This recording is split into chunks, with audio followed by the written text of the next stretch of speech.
So one of the main issues that come up with female founders across the board, doesn't matter where they are in the life cycle of their business, whether they're babies and just starting up, or they're what I call an emerging, which means they're trying to scale or move the company beyond what they can do as a solopreneur.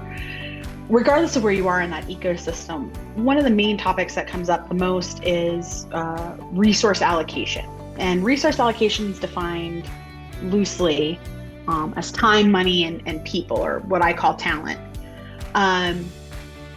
One of the main places that female founders leak profitability is they leak time. And they're not deploying their very valuable time in the most optimized way that gives them the biggest, what I call is the juice is worth the squeeze. So it gives us the best juice from the squeeze that we're issuing. So one of the things to be cognizantly aware of is capturing and quantifying the time that you're taking to do things that may or may not be moving the needle on the growth plans that you have for the business.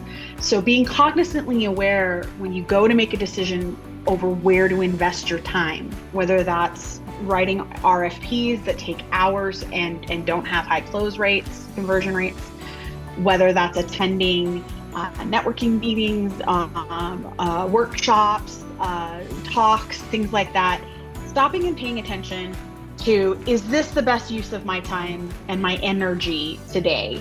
And does this give me, in the long-term scheme of things and in the short-term scheme of things, is it moving my needle? So just being cognizantly aware of what that time costs.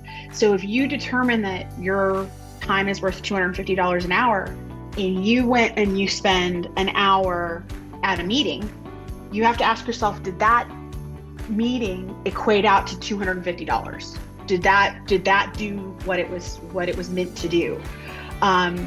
So really being careful about being selective about where you put your time as a female business owner is mission critical.